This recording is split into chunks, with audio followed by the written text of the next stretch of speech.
Ning maninig to ati ako.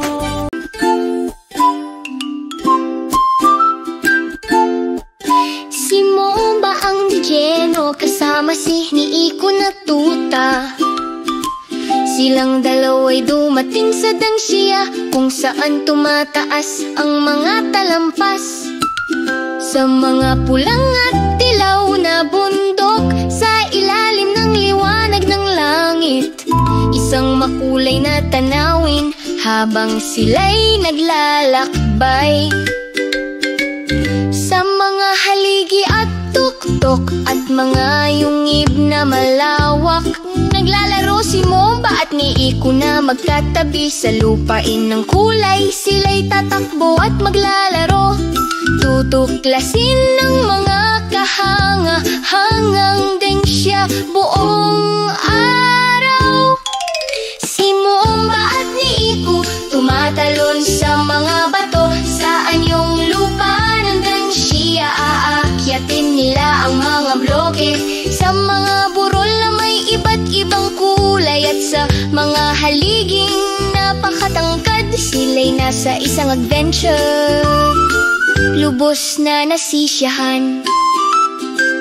Sa mga pulang talampas at matarik na bangin, nakakakita si Momba at Niiko ng mga nakatagong eksena. Sa mga yungib na gawa sa sandstone at mga kahanga-hangang tanawin, nadiskubre nila ang kagandahan ng kalikasan sa lahat ng kanyang ilaw. Sa Jangi Dangshiya, ang mga kulay ay napakaliwanag. Sumasayaw si Momba at Niiko na puno ng kasiyahan. Sa pamamagitan ng mga arkong bato at mga landas ng kanyon, hindi nagpapabigo ang kanilang adventure sa Dangshiya. Si Momba at Niiko tumatalon sa mga bato. Sa anyong lupa ng Dangshiya, aakyatin nila ang mga bloke. Sa mga burol na may iba't ibang kulay at sa mga haliging napakatangkad, sila'y nasa isang adventure.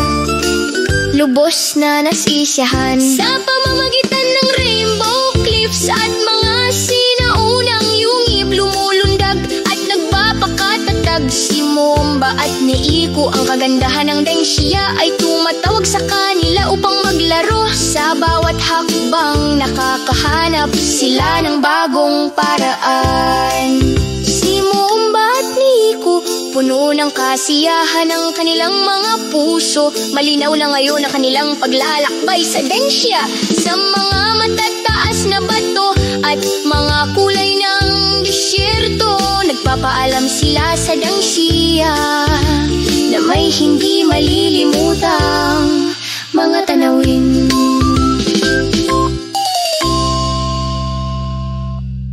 Tulad na ang i-share, mag-subscribe, sumama sa amin, Momba at Niiko, laging sa